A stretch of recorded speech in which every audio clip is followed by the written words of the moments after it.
అదే శబరిమల విషయంలో మరి పోలీస్ అధికారులు గతంలోనూ ఎవరైతే అది వ్యక్తిగతంగా చేసేటువంటి అందరూ పోలీస్ స్టేషన్లో అందరూ పోలీస్ అధికారులు చేసేది కాదు. వారు కేవలం మరి మాల వేసుకుంటేనో బొట్టు పెట్టుకుంటేనో దానికి కూడా అభ్యంతరాలు చెప్పారని తెలుస్తోంది. మరి వ్యక్తిగతంగా తమ మతం కోసం ఎవరన్నా ఇటువంటి పని చేస్తే దాన్ని తప్పుపడతారు. మీరు సామూహికంగా మరి క్రిస్మస్ వేడుకలు పోలీస్ స్టేషన్లో నడపాలని మీరు ప్రోద్బలం చేస్తారు. మరి ఇది సెక్యులరిజమా? ఇది state sponsored attempt for conversion.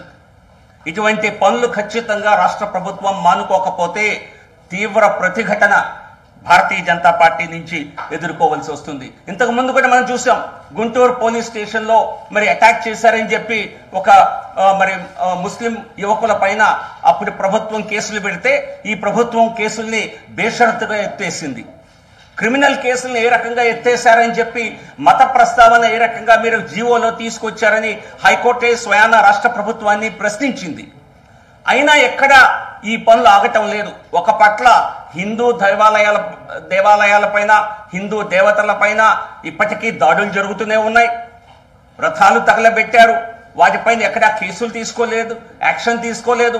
మరొక వైపు ఈ రకమైనటువంటి మరి మత ప్రచారం పోలీస్ స్టేషన్ వేదికగా చేసుకొని చేయటం అన్నది ఖచ్చితంగా భారతీయ జనతా పార్టీ తీవ్రంగా వ్యతిరేకిస్తుంది. అలాగే నంద్యాలలో మనం చూసాం ఏ రకంగా ఒక కుటుంబం ఆత్మహత్య, ఒక ముస్లిం కుటుంబం ఆత్మహత్య చేసుకుంది. ఖచ్చితంగా ఎవరు ఆత్మహత్య చేసుకున్నా కులాలు మతాలు వృత్తులకు అతీతంగా అది ఒక మానవీయ కోణంలో ఖచ్చితంగా చూడాల్సిందే. మేము కూడా దానికి చింతిస్తున్నాం. కానీ ఇక్కడ ఒక మతానికి స్పెసిఫిక్ గా చెందిన వారు కనుక ఆ మతానికి ఓట్లు కావాలి కనుక మరి ఈ రకమైనటువంటి రాజకీయ కోణంలో ఆలోచించి ఒకవైపు వైసీపీ మరొక వైపు టీడీపీ ఇద్దరు పోటీపడి ఏ రకంగా పోలీసులను అక్కడ సతాయించింది, ఏ రకంగా వారికి బెయిల్ వస్తే ఆ బెయిల్ను క్యాన్సిల్ చేసేదాకా నిద్రపోకుండా మీకంటే మేమే ఈ మతానికి ఎక్కువ అనుకూలం అని చెప్పి చేసినటువంటి ఈ పిచ్చి ప్రయత్నాలు ఏవైతే ఉన్నాయో ఇది ఒక రకంగా చెప్పాలంటే ఓటు బ్యాంకు రాజకీయాలు మరి తారాస్థాయికి చేరుకున్నాయని దానికి అటు చంద్రబాబు నాయుడు గారు ఇటు జగన్మోహన్ రెడ్డి గారు ఇద్దరు కూడా తిరుపతి వేదికగా సమాధానం చెప్పవలసి ఉంటుంది. తిరుపతి మహాపుణ్యక్షేత్రం, ఇక్కడ ఖచ్చితంగా ఉప ఎన్నికలో వీటికి కూడా సమాధానం చెప్పవలసి ఉంటుంది. ఇటు వైసీపీ అటు టీడీపీ రెండు పార్టీలు చేసేటువంటి ఈ పోటీతత్వంతో కూడినటువంటి ఓటు బ్యాంకు రాజకీయాలు ఏవైతే ఉన్నాయో వీటిపైన ఖచ్చితంగా భారతీయ జనతా పార్టీ వారిని ప్రశ్నిస్తుంది. తిరుపతి వేదికగా వారిని సమాధానం చెప్పేలా వారిని బలవంతం చేస్తుంది. మనం చూసాం ఇక్కడ టిఆర్ఎస్ ఎంఐఎంకి ఆ రెండు పార్టీలు అక్కడ తెలంగాణలో ఒక రీతి అయితే టిఆర్ఎస్ ఎంఐ రెండు ఒకరికొకరు పరస్పరం సహకరించుకుంటూ మత రాజకీయాలు చేశాయి తెలంగాణలో. ఇక్కడ వ్యత్యాసం ఏంటంటే వైసీపీ టీడీపీ కూడా రెండు మత రాజకీయాలు చేస్తూ నీకంటే ఎక్కువ మరి కమ్యూనలిస్టు నేనని చెప్పి పోటీ పట్టడం చూస్తున్నాం. సో కాబట్టి అక్కడ ఒక సర్జికల్ స్ట్రైక్ అవసరమైతే ఇక్కడ ట్విన్ సర్జికల్ స్ట్రైక్స్ కావాల్సి ఉంది. ఓటు పరంగా ఎలక్టోరల్ సర్జికల్ స్ట్రైక్స్ ఖచ్చితంగా ఈ రెండు పార్టీలు చేసేటువంటి ఓట్ బ్యాంకు రాజకీయాల వల్ల simultaneous coordinated twin surgical strikes ఓటర్లే చేస్తారు ఈ రెండు పార్టీల పైన. ఎందుకంటే ఇటు తెలుగుదేశం చేసి ఇదే పని చేసింది గతంలో. అప్పుడప్పుడు చంద్రబాబు నాయుడు గారు సడన్ గా నిద్ర లేచి నేను హిందువునే అని ప్రశ్నించి చెప్పేటువంటి ప్రయత్నం చేస్తారు. మరి నెక్స్ట్ టేక్ వచ్చేసరికి ఆయన వేరే వేషం వేస్తారు. ఒక నిబద్ధతతో వారు చేయలేదు. టీటీడీలో కూడా మరి అన్య మతస్థుల్ని టీటీడీలో బోర్డు మెంబర్స్ గా పెట్టినటువంటి తీరును చూసాం చంద్రబాబు నాయుడు గారి ప్రభుత్వంలో. అప్పుడు మేమే గలమెత్తితే మరి ఖచ్చితంగా మరి వారిని తప్పించవలసినటువంటి పరిస్థితి అప్పుడు చంద్రబాబు నాయుడు గారి ప్రభుత్వానికి కలిగింది. విజయవాడలో ఏ రకంగా దేవాలయాలు 40 పైగా దేవాలయాల్ని పడగొట్టి మరి అబద్ధాలు చెప్పి కడతామని చెప్పి కట్టలేదు. దండగా దేవాలయాలు దండగా అని చెప్పినటువంటి మహానుభావుడు చంద్రబాబు నాయుడు గారు. సో అటువంటి పార్టీల రెండింటినీ కూడా ఖచ్చితంగా భారతీయ జనతా పార్టీ ప్రశ్నిస్తుంది. అలాగే తిరుమల తిరుపతి దేవస్థానం 3,200 కోట్లు దాదాపుగా వారికి బడ్జెట్ ఉంటే ఈ సంవత్సరానికి ఇచ్చినటువంటి బడ్జెట్లో దాదాపుగా 310 కోట్ల బడ్జెట్. కరోనా రాకముందు ఇచ్చినటువంటి బడ్జెట్ వివరాలు. మరి దానిలో కేవలం 100 కోట్లు మాత్రమే హిందూ మత ప్రచారానికి మరి టీటీడీ ఖర్చు పెడుతోంది.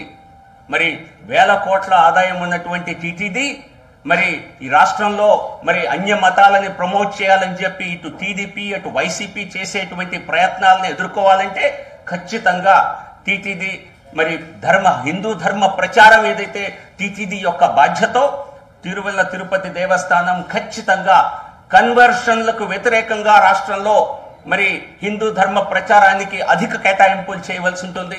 ఖచ్చితంగా దానిపై కూడా మేము తెలుగుదేశాన్ని ఇటు వైసీపీని ప్రశ్నించడం జరుగుతోంది.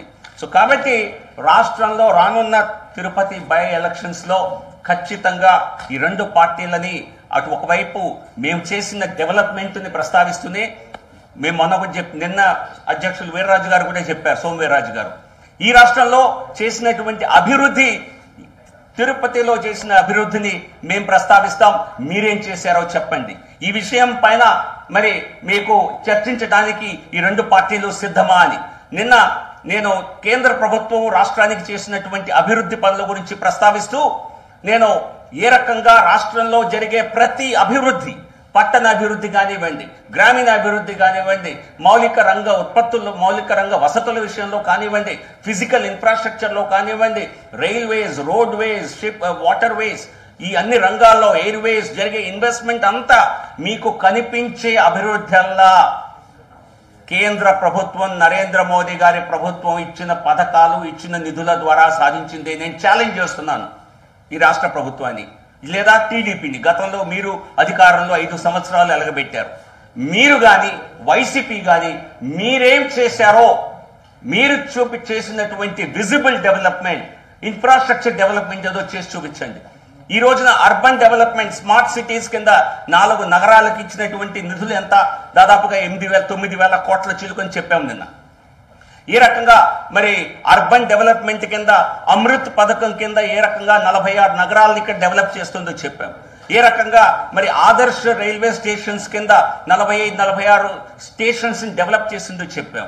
ఏ రకంగా తిరుపతి, నెల్లూరుని స్మార్ట్ స్టేషన్స్ ఏవైతే దేశవ్యాప్తంగా 10 డెవలప్ చేస్తున్నామో దానిలో ఆంధ్రప్రదేశ్ లో ఈ 2 సిటీస్ ఉన్నాయని చెప్పాం. మీకు కనిపించే ప్రతి హైవే నిర్మాణం, ప్రతి రోడ్ నిర్మాణం, గ్రామీణ ప్రాంతాల్లో కన్స్ట్రక్ట్ చేసే ప్రతి బిల్డింగ్ కూడా, అటు పంచాయత్ విలేజ్ సెక్రటేరియట్స్ కానివ్వండి, మరి విలేజెస్ లో కట్టేటువంటి రైతు భరోసా కేంద్రాలని పేరుతో కట్టే భవనాలు కానివ్వండి, హాస్పిటల్స్ కానివ్వండి, ఇవన్నీ కేంద్ర నరేగా పథకం కింద చేస్తున్నారు. స్కూల్స్ నిర్మాణం కేంద్ర సర్వశిక్ష అభియాన్ కింద. సో కేంద్ర నిధులతో, కేంద్ర పథకాలతో రాష్ట్ర వ్యాప్తంగా అభివృద్ధి చెందుతుంటే మరి ప్రజలకు అది తెలియనివ్వకుండా ఏదో ఒక రకంగా మభ్యపెట్టి ఏదో ఒక వారికి కావాల్సిన ఎజెండాను ఎంచుకొని మరి వారికి అనుకూలంగా ఉన్న మీడియాలో దాన్ని ప్రచారం చేసుకొని భారతీయ జనతా పార్టీ చేసే అభివృద్ధిని ప్రజలకు చేరనీయకుండా చేసినటువంటి దుర్మార్గపు రాజకీయాలు ఏవైతే ఉన్నాయో వాటికి తిరుపతి వేదికగానే తప్పనిసరిగా సమాధానం చెప్తాం. ఆంధ్రప్రదేశ్ ప్రజలు, కేంద్ర ప్రభుత్వం, నరేంద్ర మోదీ గారి నాయకత్వంలో ఆంధ్రప్రదేశ్కి చూపించినటువంటి ప్రత్యేక శ్రద్ధ ఏదైతే ఉన్నదో దాన్ని మేము వివరాల ద్వారా మరి విజువల్ గా కూడా ప్రజలకు చూపిస్తాం. ఇక్కడే తిరుపతిలోనే ఐఐటి, అలాగే ఐజర్ లాంటి ఇన్స్టిట్యూషన్స్ నిర్మించాం. ఇప్పుడే మేము వెళ్ళొచ్చిన ఒక కాలేజీ పక్కనే ఇండియన్ culinary ఇన్స్టిట్యూషన్. మరి ఎంత బ్యూటిఫుల్ క్యాంపస్, ఎవరైనా వెళ్ళి చూస్తే తెలుస్తుంది. ఏ రకమైన ఇన్ఫ్రాస్ట్రక్చర్ డెవలప్మెంట్ చేశామో, airport, modernization of Tirupati airport, అలాగే international terminal in Tirupati airport, ఇవన్నీ కూడా నరేంద్ర మోదీ గారి ప్రభుత్వం చేస్తే రాష్ట్ర ప్రభుత్వం కేవలం తమ ఖాతాలో వేసుకొని, గత ప్రభుత్వం ఒక స్టిక్కర్ వేస్తే, వారు స్టిక్కర్లు వేస్తే వీరు పూర్తిగా పేస్టింగ్ చేస్తున్నారు, వీరు పూర్తిగా తమ పేరున అభివృద్ధిని చేసుకోవాలని చెప్పి తాపత్రయపడుతున్నారు. ఖచ్చితంగా బీజేపీ తిరుపతి వేదికగా ఒకవైపు కేంద్రం చేసినటువంటి అభివృద్ధి కార్యక్రమాలని వాటిని ప్రచారం చేస్తూ, రాష్ట్ర ప్రభుత్వం చేసిన అవినీతిని, ఈ ప్రభుత్వం గత ప్రభుత్వం చేసిన అవినీతిని ఎండగడుతూ, అలాగే ఈ రెండు పార్టీలు చేసినటువంటి ఏదైతే ఓట్ బ్యాంకు రాజకీయాలు ఉన్నాయో, మతతత్వ రాజకీయాలు ఉన్నాయో దాన్ని ఎక్స్పోజ్ చేస్తూ ఖచ్చితంగా ప్రజాదరణ చూడమంటామని చెప్పి మాకు నమ్మకం ఉంది. దానికి స్థానిక ప్రజలు, తిరుపతి పార్లమెంటు ప్రజలందరూ కూడా భారతీయ జనతా పార్టీని ఆశీర్వదిస్తారని, భారతీయ జనతా పార్టీ జనసేన కూటమిని ఆశీర్వదిస్తారని, ఒక ప్రత్యామ్నాయంగా మా కూటమి ఎదగటానికి తిరుపతి ఒక వేదిక అవుతుందని ఖచ్చితంగా నమ్ముతున్నాం.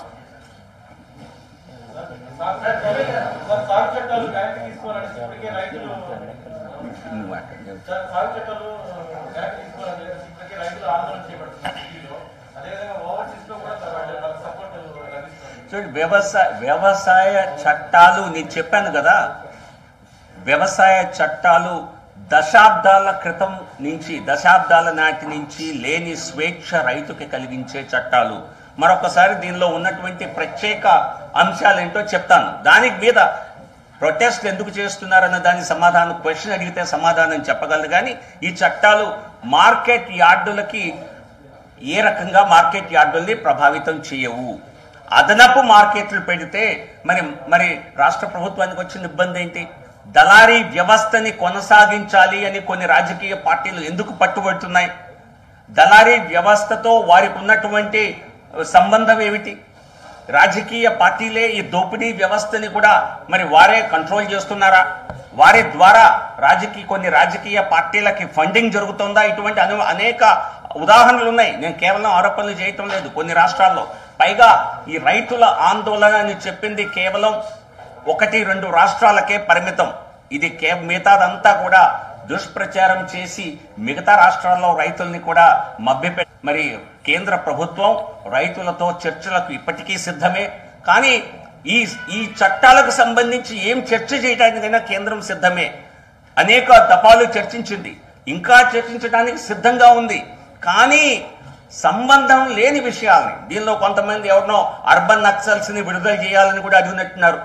అర్బన్ నక్సల్స్, మావోయిస్టుని రిలీజ్ చేయడానికి ఈ రైతుల పోరాటానికి ఏమిటి సంబంధం?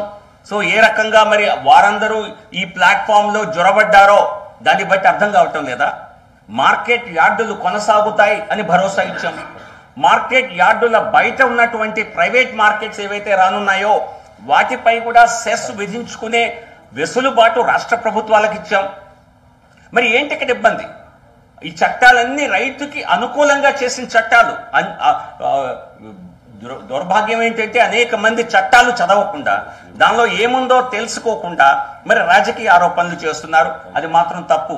ఫార్మర్ అగ్రిమెంట్ చట్టంలో కూడా మరి రైతుకి అన్ని రకాలుగా వారికి భద్రత కల్పించాం. కాంట్రాక్ట్ ఫార్మింగ్ అనేది ఇంతకు ముందు కూడా జరుగుతోంది. కానీ దానిలో రైతుకు భద్రత లేదు, దానిలో రైతుకి ప్రైస్ గ్యారంటీ లేదు. ఇప్పుడున్న చట్టంలో రైతుకి పూర్తి బాధ్యత ఇచ్చాం. రైతు ఉత్పత్తి పైనే కొనియోగదారుడు అగ్రిమెంట్ ఉంటుంది. వారి భూమి పైన ఎటువంటి ఆంక్షలు విధించే అవకాశం లేదు. లీజ్ కానీ, మార్ట్గేజ్ కానీ, ల్యాండ్ని ఎక్వైర్ చేసే అధికారం కానీ అగ్రిమెంట్కు ఉండదు అని చట్టంలోనే రాశాం. సో అన్ని రకాల రైతు భద్రత కల్పించే విధంగా ఈ ప్రభుత్వం పనిచేస్తే, కావాలని కొంతమంది రాజకీయ ఆలోచనలతో కొంతమంది, మరి అసాంఘిక శక్తులు కొన్ని, అలాగే ఈ దోపిడీ వ్యవస్థలో భాగస్వాములు ఎవరైతే ఉన్నారో వారు, వీరందరూ కలిసి చేసేటువంటి ఈ ప్రయత్నాన్ని ఖచ్చితంగా మేము వమ్ము చేస్తాం.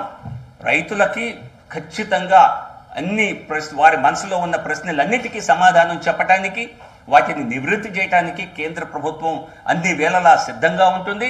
రైతు పక్షపాతి అయినటువంటి మోదీ గారి ప్రభుత్వం అనేక నిర్ణయాలు చేసింది. గత 5 సంవత్సరాల్లో మరి చూస్తే స్వామినాథన్ కమిషన్ రికమెండేషన్స్ ని కనీసం 50% మద్దతు ధర పెంచాలన్నది మేము చేశాం, వారు చేయలేదు.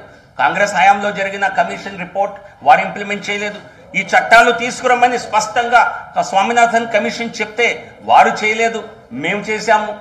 అదే రకంగా నేను చెప్పినట్టుగా 1,00,000 కోట్ల నిధితో ఫార్మ్ గేట్ ఇన్ఫ్రాస్ట్రక్చర్ ఫండ్ పెడుతున్నాము. 10,000 దేశవ్యాప్తంగా రైతు ఉత్పత్తి సంఘాలని రైతుల యొక్క మరి వారి నెగోషియేటింగ్ పవర్ పెంచడం కోసం రైతుల్ని సంఘటితం చేసే పని మేము చేస్తున్నాం. సో రైతుకి అన్ని విధాల మరి అనుకూలంగా ఉండేలా, రైతు ఆదాయం రెట్టింపు చేసేలా నిర్ణయాలు మా ప్రభుత్వం చేస్తే కొన్ని రాజకీయ పార్టీలు ఎవరైతే పాపం అనేక ఎన్నికల్లో ఉప ఎన్నికల్లో ఇబ్బందులు పడ్డారో, ఓడిపోయారో, తమ భవిష్యత్తు అంధకారంలో చూస్తున్నారో వారు సడన్ గా మేల్కొని ఇటువంటి ఆందోళనకి వారు ఇంకా ఖచ్చితంగా ఆజ్యం పోసే పని చేస్తున్నారు, దీనికి అగ్గి రాసే పని చేస్తున్నారు. ఎందుకంటే జూన్లో ఈ ఆర్డినెన్స్ తీసుకురావడం జరిగింది. అంటే ఈ రోజు ఉన్నటువంటి చట్ట అమలు జూన్లోనే వచ్చేసింది. సెప్టెంబర్ 20న మేము రాజ్యసభలో పాస్ చేసాం, పార్లమెంట్ పాస్ అయిపోయింది. సెప్టెంబర్ 27 రాష్ట్రపతి గారి ఆమోదం లభించింది. మరి సెప్టెంబర్ 27 ఆమోదం లభిస్తే మరి నవంబర్ 27న ఢిల్లీ చలో ప్రోగ్రాం రావడం ఏంటి? అది బీహార్ ఎన్నికల రిజల్ట్స్ 20 రోజుల తర్వాత, ఉప ఎన్నికలు అన్ని రాష్ట్రాల్లో ఓడిపోయిన తర్వాత, దుబ్బాకలో దెబ్బతిన్నాక, మరి దాదాపు హైదరాబాద్లో కూడా ఏం హోప్ లేదని తెలిసాక, సో ఈ పార్టీలన్నీ కూడా సమిష్టిగా చేరి ఏదో ఒక రకంగా బురద చల్లకపోతే ప్రజల్లో ఈ ప్రభుత్వం పట్ల అవిశ్వాసం పెంచలేకపోతే లాభించమన్న ఉద్దేశంతో చేసింది తప్పితే ఈ చట్టంలో పూర్తిగా రైతులకి అనుకూలంగా రైతు ఆదాయ రెట్టింపు కోసం చేసిన చట్టాలు ఇవి. వారికి ఖచ్చితంగా వారి దగ్గరికి వాస్తవాలు తీసుకువెళ్లాలన్న ఉద్దేశంతోనే పత్రికాముఖంగాను అలాగే వ్యవసాయ మరి రైతులతో సమావేశాల్లోనూ భారతీయ జనతా పార్టీ క్షేత్రస్థాయికి గ్రామ స్థాయికి ఈ విషయాలన్నింటినీ తీసుకువెళ్లే ప్రయత్నం చేస్తోంది. ముందు వ్యవసాయ సంబంధించి ఎవరైనా ప్రశ్నలు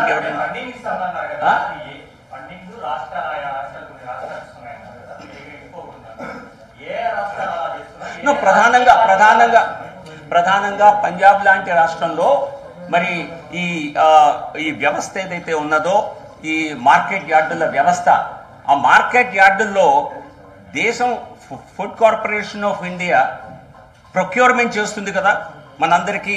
దేశంలో వరి లేదా బియ్యం లేదా గోధుమలు సప్లై చేయటం కోసం అది మినిమం సపోర్ట్ ప్రైస్కి ప్రొక్యూర్ చేస్తూ దానిపైన వీరు అదనంగా 8% వసూలు చేస్తున్నారు.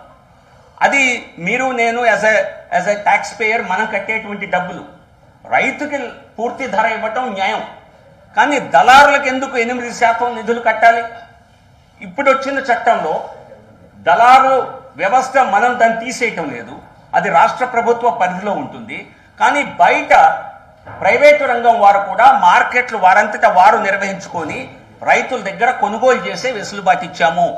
రైతు ఎక్కడ 2 రూపాయలు ఎక్కువ వస్తే తనకు ఎక్కువ మరి లాభం అని ఎక్కడ అనిపిస్తే, న్యాయం ఎక్కడ జరుగుతుంది అనిపిస్తే అక్కడికి వెళ్తాడు. వీరు చెప్పినట్టుగా మార్కెట్ యార్డులు మూతపడతాయి అని చెప్తున్నారు. ఎందుకు మూతపడతాయి? మీరు దోపిడీ చేస్తుంటే మూతపడతాయి. మరి దోపిడీకి గురైతే రైతు ఇవి మూతపడితే మంచిదే కదా. అవి మూతపడకుండా ఉండాలంటే రైతుకు న్యాయం చేయండి.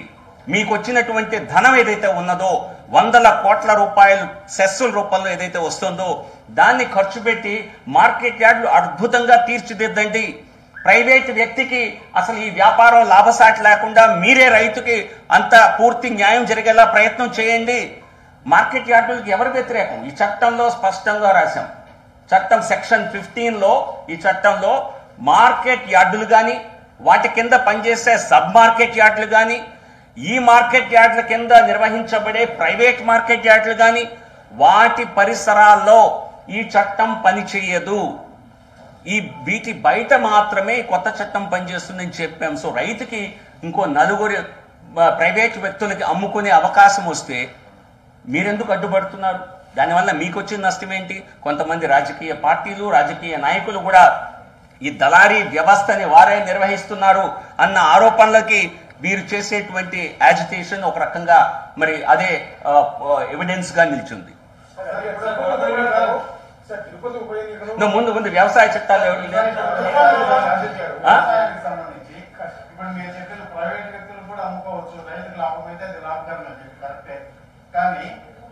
అదే ప్రైవేట్ వ్యక్తి ఇంతకు ముందు స్టోరేజ్ కెపాసిటీ ఓన్లీ ఒక లిమిట్ వరకే ఉండేది. ఆ లిమిట్ మీరు ఎత్తేయడం కనుక ఏ లాభం ఉంది? ఇది స్వామినాథన్ కమిషన్ కాదు. ప్రతి రిపోర్ట్ ప్రతి ఎక్స్పర్ట్ కమిటీ చెప్పింది. ఎందుకు చెప్తా మా వాణిజ్య వ్యవస్థని వ్యవసాయ వ్యాపారం వ్యవసాయ వాణిజ్యం ఇది పూర్తిగా సరళీకృతం చేయకపోతే మీరు దీన్ని కంప్లీట్ గా కంట్రోల్స్ దయచేసి దీన్ని అంతా కంట్రోల్స్ ని ఎత్తివేయకపోతే మీకు మార్కెట్ ఫోర్సెస్ పనిచేయవు. ఎలా పనిచేయవో చెప్తాను. మీకు కృత్రిమంగా మీరు లిమిట్స్ పెడితే ఏమవుతుంది, అంతా పంటని ఒకే సమయంలో అమ్ముకోవాల్సి వస్తుంది. ఓకే, మీకు అంతా కూడా ఒకే, మీకు ఎందుకు ఆనియన్ ప్రైసెస్ ఒక టైంలో 5 రూపాయలు ఉంటాయి, మరొక సమయంలో 100 రూపాయలు ఉంటాయి. ఎందుకు వస్తుంది అంత వ్యత్యాసం? ఎందుకంటే ఈ రోజున ట్రేడరు ఆనియన్స్ని స్టోర్ చేయలేడు. స్టోర్ చేయకపోతే ఏమవుతుంది, ఉత్పత్తి వచ్చినప్పుడు మీకు చాలా తక్కువ, ఒక్కొక్కసారి రోడ్డు మీద పారేసుకునే పరిస్థితి వస్తుంది. ఎందుకంటే ఎవరు దాన్ని నిల్వ పెట్టలేదు. ఇది మార్కెట్ ఫోర్సెస్ని పనిచేయనివ్వండి. ఎందుకు ప్రతిదీ కృత్రిమంగా ప్రభుత్వమే బాగా చేయగలదు అని చెప్పి ప్రభుత్వాలు ఏమన్నా నిర్వహిస్తున్నాయా మార్కెట్ యార్డులు? నేను అడుగుతున్నాను. టీఆర్ఎస్ ఏమన్నా మరి వారి ఎమ్మెల్యేలు కానీ లేదా అధికారులు కానీ కూర్చొని మార్కెట్ యార్డులో నిర్వహణ చేస్తున్నారా?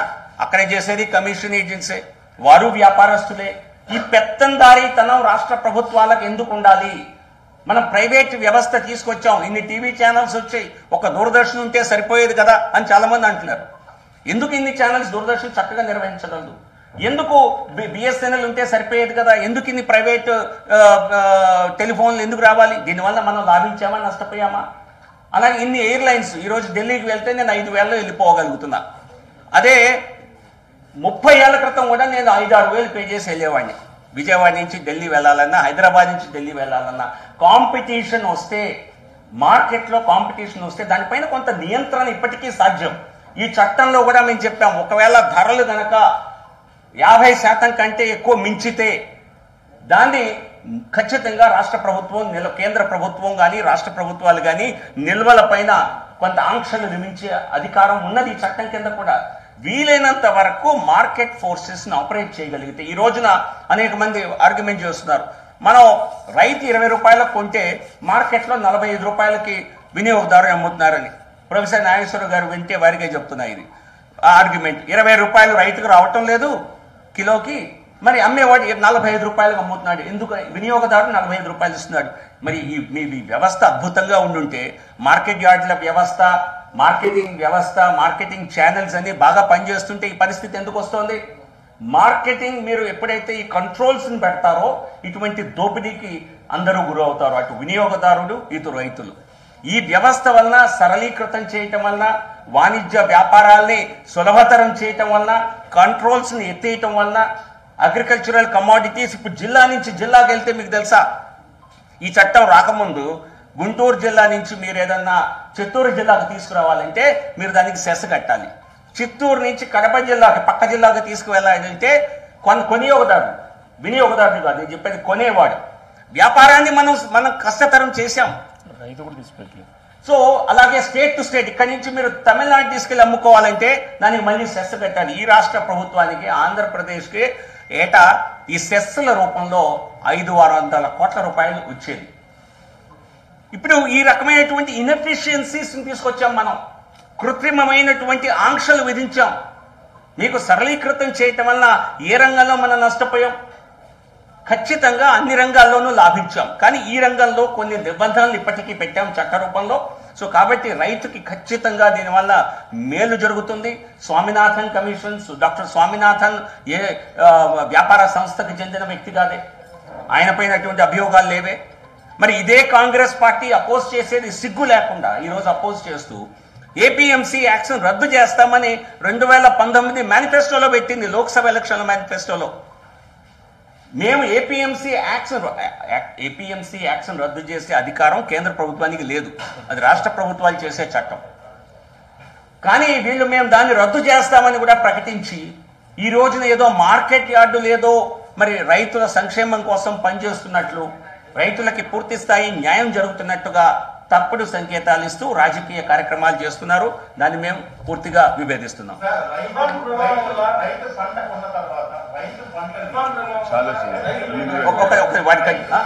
రైతు నుంచి ఇప్పుడు మీరు నేను వ్యాపారి, నేను మీ పంటను కొనుక్కున్నాను.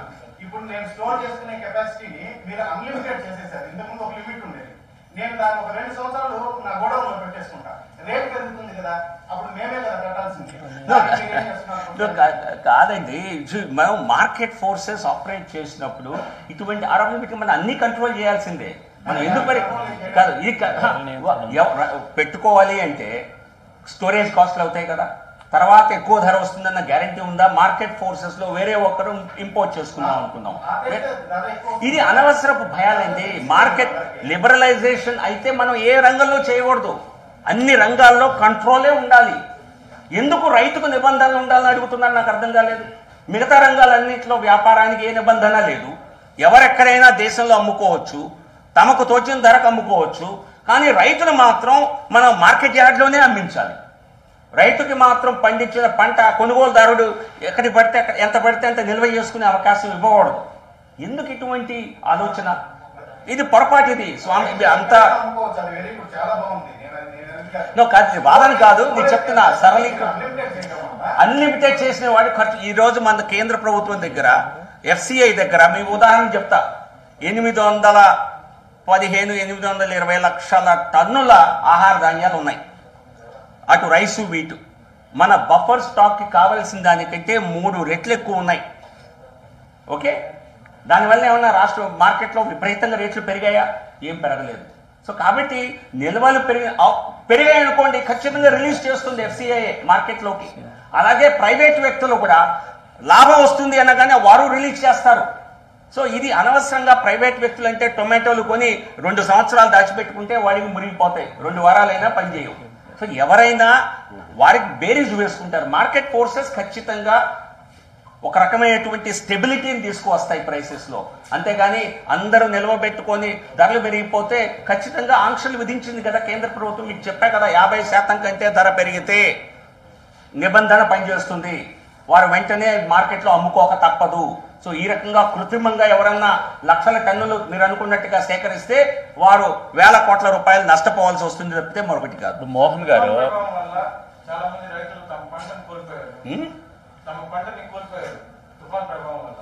వారికి కేంద్ర ప్రభుత్వం నుంచి ఇటువంటి ఆర్థిక సహాయం కూడా అందించలేదు. అన్ని రాష్ట్ర ప్రభుత్వాలు ఇచ్చినటువంటి నివేదికల ఆధారంగా అన్ని టీం వచ్చి వెళ్ళింది అన్ని రాష్ట్రాలకి కూడా.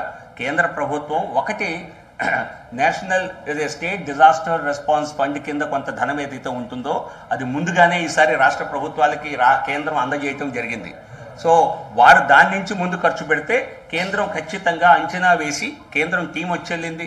అనేక రాష్ట్రాలకు ఈ మధ్య ఇవ్వటం జరిగింది. తెలుగు రాష్ట్రాల్లో కూడా జరిగిన నష్టానికి మరి వారి దగ్గర నిధులు లేకపోతే ఖచ్చితంగా కేంద్ర ప్రభుత్వం తగు విధంగా సహాయం చేస్తుంది. మేము స్వయంగా వ్యవసాయ శాఖ మంత్రి గారితో కూడా మేము ఒక సమావేశం పెట్టుకొని వారిని రిక్వెస్ట్ చేయడం జరిగింది. వెంటనే టీం కూడా పంపించడం జరిగింది. పూర్తిగా కేంద్ర ప్రభుత్వం సానుకూలంగా దీనిపై స్పందిస్తుంది. చివరిగా ఒక్క విషయం, మంత్రి ఎల్లంపల్లి శ్రీనివాస్ గారు దేవాదాయ ధర్మాదాయ శాఖ మంత్రి ఆంధ్రప్రదేశ్లో అత్యంత వివాదాస్పదుడు. ఏదో ఒక సందర్భంలో ఏదో ఒక వివాదాంట్లో మాట్లాడుతుంటాడు. ఆయన శాఖ సంబంధించిన ఆస్తులు ఆయన రక్షించలేడు. ఇప్పటిదాకా మా జీవీఎల్ గారు చాలా విషయాలు చెప్పారు ఆంధ్రప్రదేశ్ ఎండోమెంట్కి సంబంధించి. ఆయన నిన్న సంబంధం లేనటువంటి లేదా హిందూ ధార్మిక సంస్థలు లేదా దేవాదాయ శాఖకు సంబంధించినటువంటి విషయంలో ఏవైతే చేయాలో అవి చేయకోకుండా హిందువుల మనోభావాలను దెబ్బతీసే విధంగా, హిందూ ధర్మానికి వ్యతిరేకంగా ఆ శాఖ మంత్రి నేను దర్గాలను రక్షిస్తానని చెప్పి వెళ్ళడం అనేటువంటిది అసలు ఇంతకంటే సిగ్గుమాలిన చర్య హిందూ ధార్మిక మంత్రి ఇంకెవరు ఇప్పటిదాకా చేయలేదు ఉమ్మడి ఆంధ్రప్రదేశ్లో కానీ ఇప్పుడు కానీ. తక్షణం ఎల్లంపల్లి శ్రీనివాస్ గారు రాజీనామా చేయాలి. ఒక్క గంట కూడా నైతిక అర్హత లేదు, హక్కు లేదు ఎల్లంపల్లి శ్రీనివాస్ గారికి మంత్రిగా ఉండేదానికి. రెండో విషయం ఏంటంటే, గతంలో తెలుగుదేశం పార్టీ అధికారంలో ఉన్నప్పుడు తిరుమల తిరుపతి దేవస్థానానికి సుధాకర్ యాదవ్ అనేటువంటి వ్యక్తి, పుట్టా సుధాకర్ యాదవ్ అనే వ్యక్తి, అతను అన్య మతస్థులకు సంబంధించినటువంటి యొక్క బహిరంగ సభలో పాల్గొన్నాడని, ఆయన్ను చైర్మన్ చేయకూడదని ఆ వైఎస్ఆర్ కాంగ్రెస్ పార్టీ సంబంధించినటువంటి వాళ్ళందరూ ఆందోళన చేశారు.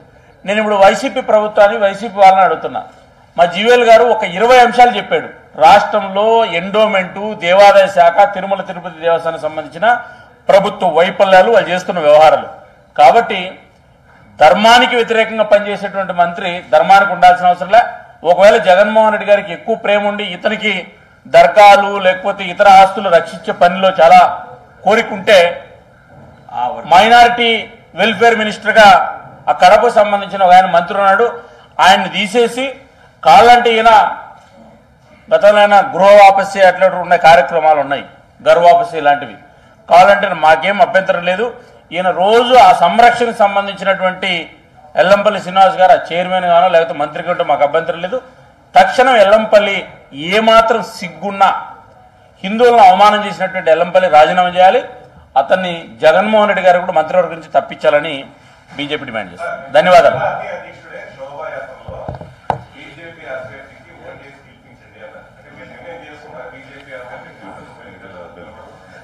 బీజేపీ జనసేన కూటమి తిరుపతి పోటీ చేస్తుంది. కాకపోతే ఇక్కడి నుంచి పోటీ చేయాలన్న ఆలోచన బీజేపీకి ఉన్నది. కానీ నిర్ణయం, అంతిమ నిర్ణయం అన్నది బీజేపీ జనసేన నాయకులు ఆల్రెడీ మా జాతీయ నాయకత్వాన్ని కలవటం జరిగింది. వారితో చర్చించాక ఒక అంతిమ నిర్ణయం చేయటం జరుగుతుంది. ఖచ్చితంగా ఇది చర్చ ఇంకా జరగవలసి ఉంది. ఇప్పుడు జగదీష్కి ఏమన్నా అభ్యంతరమా, కోపమో మా మీద పోటీ చేయడానికి ఏమైనా బీజేపీ చేయకూడదని?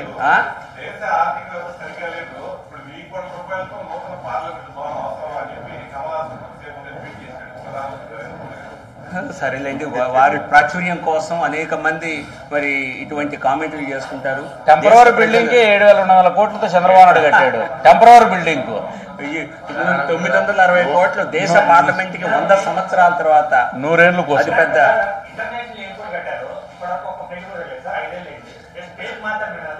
ఒక్క నిమిషం. నేను ఈ విషయంలో మాట్లాడటం జరిగింది.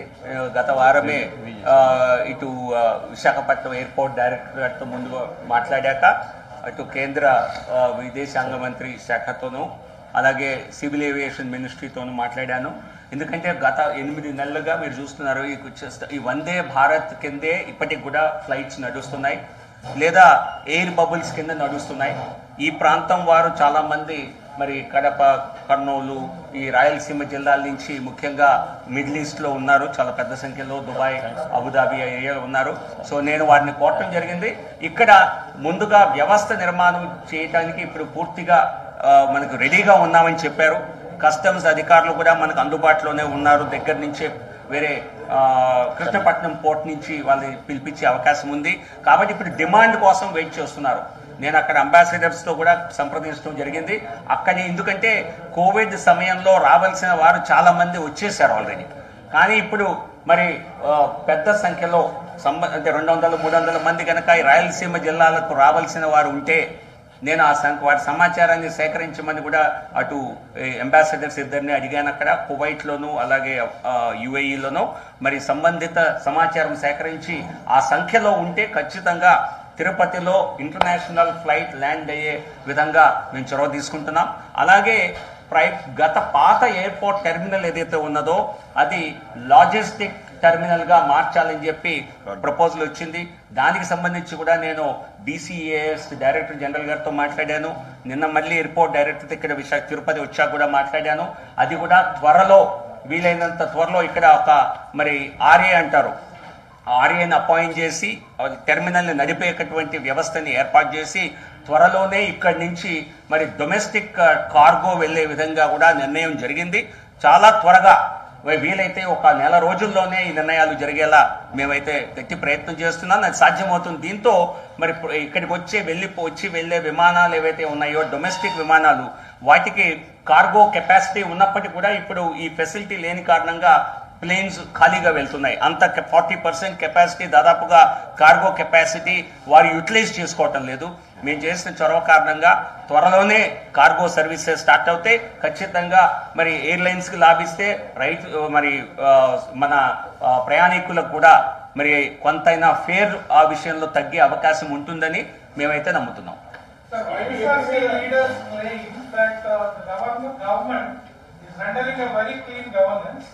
Which is why the BJP and the TDP is targeting the government too frequently on religious grounds.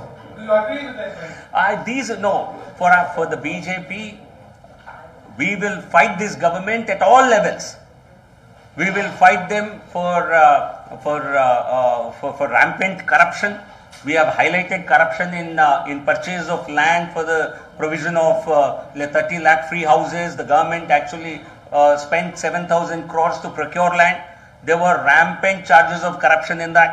And there are also, this government promised that we will take action against the erstwhile TDP government, but has been silent about it. Is this some kind of a match fixing between the YCP and TDP? Because the TDP, possibly YCP fears that TDP is a weak rival for us, so it would suit us to continue TDP as a rival. రాష్ట్రంలో YCP TDP అవినీతిని ఎండగడతామని చెప్పి వారిని పట్టుకుంటామని చెప్పి ఇంతవరకు సరైన చర్యలు తీసుకోలేదు. Bharatiya Janata party దేశవ్యాప్తంగా, అందులోనూ ఈ మధ్య తెలంగాణలో, ఇటు పక్క కర్ణాటకలో సాధించిన విజయాల కారణంగా వైసీపీ, బీజేపీ ఇక్కడ ఎదుగుతుందేమో అన్న ఒక భయంతో మరి టీడీపీని మీదే సాఫ్ట్గా వెళ్తోందా, మాకు టీడీపీనే మంచి రైవల్ అని వైసీపీ నిర్ధారణకు వచ్చిందా, ఇద్దరూ కలిసి ఏదన్నా ఫ్రెండ్లీ మ్యాచ్ కూడా ఆడబోతున్నారా? ఇటువంటి అనుమానాలు బీజేపీ ఈ రోజున ఉత్పన్నమవుతున్నాయి. ఎందుకంటే నిన్న అసాధ్యం అనుకున్నది తెలంగాణలో సుసాధ్యం చేసి మా తెలంగాణ శాఖ వారు నాయకులు చూపించారు. సో అటువంటి భయాందోళనలు ఇక్కడ రాష్ట్రంలో కూడా రెండు ప్రాంతీయ పార్టీలకు ఉన్నట్టుగా స్పష్టంగా మాకు అనిపిస్తుంది. Thank you very much. First electronics manufacturing cluster at Nirayagutta. 7 years have gone by. The number of targets were set in terms of investment and employment. No, you see. The government failed in terms of the numbers that it promised. Do you agree that the central is also partner to this failure? No, in fact, you should appreciate central government's efforts in granting 3 greenfield electronic manufacturing clusters to this very parliamentary constituency. 3 of them have come up, one in Sri City, 2 of them in Yerpedu, Srikalahasti area, and the central government is contributing 50% of the project cost of these projects. Okay, so out of 20 all over the country, 3 have been granted to Andhra Pradesh. And the center will sanction more and also provide all requisite support to the government of Andhra Pradesh to ensure that these clusters develop to their fullest potential. Central government is open, is always willing to help and cooperate. The action has been lacking on the part of the state government. అందుకే మీకు చూస్తే Vizag Chennai industrial corridor కింద అద్భుతమైనటువంటి 970 కిలోమీటర్ల తీర ప్రాంతంలో అద్భుతమైన అభివృద్ధి సాధ్యం కాబోతోంది. కానీ ఇక్కడ ఎర్పేడు, శ్రీకాళహస్తిలో రావాల్సినటువంటి ఇండస్ట్రియల్ సిటీ ఏదైతే ఉందో, ఇండస్ట్రియల్ నోడ్ ఏదైతే ఉందో, దానికి కావాల్సిన భూమిని కూడా ఈ ప్రభుత్వం ఇప్పటి వరకు చూపించలేకపోయింది. వేరు పార్సల్స్ గా చూపిస్తున్నారు తప్పితే ఒకే ప్రాంతంలో చూపించడంలో. అదే కడప దగ్గర కొత్తగా ఒక ఇండస్ట్రియల్ నోడ్ ని ఐడెంటిఫై చేయడం జరిగింది. అనుకూలంగా ఉన్న కారణంగా అక్కడ ఆల్రెడీ డెవలప్మెంట్ స్టార్ట్ అవుతోంది. కానీ తిరుపతి ప్రాంతం ఏం పాపం చేసిందని రాష్ట్ర ప్రభుత్వం, ఇది కానీ గతంలో ఉన్నటువంటి చంద్రబాబు నాయుడు గారి ప్రభుత్వం కానీ ఎందుకు తిరుపతి పట్ల వివక్ష చూపించారు? ఖచ్చితంగా ఇది కూడా తిరుపతి పార్లమెంట్ ఎన్నికల్లో ఒక అంశం కానుంది. ఎందుకంటే ఇంతకుముందు చిత్తూరుకి ఒక national investment manufacturing zone sanction చేస్తే మరి 10 సంవత్సరాలైనా కేంద్ర ప్రభుత్వం ఇచ్చిన రాష్ట్ర ప్రభుత్వం ఏం చొరవ తీసుకోవాలా? ముఖ్యమంత్రిగా చంద్రబాబు నాయుడు గారు 14 సంవత్సరాలు ఉండి చిత్తూరుకి ఏం న్యాయం చేశారు అన్న ప్రశ్నని ఖచ్చితంగా అడగటం జరుగుతుంది. ఆయన సొంత జిల్లానే అభివృద్ధి చేయలేని అసమర్థుడు అని మేము ఖచ్చితంగా చంద్రబాబు నాయుడు గారిని నిలదీయటం జరుగుతుంది. Thank you.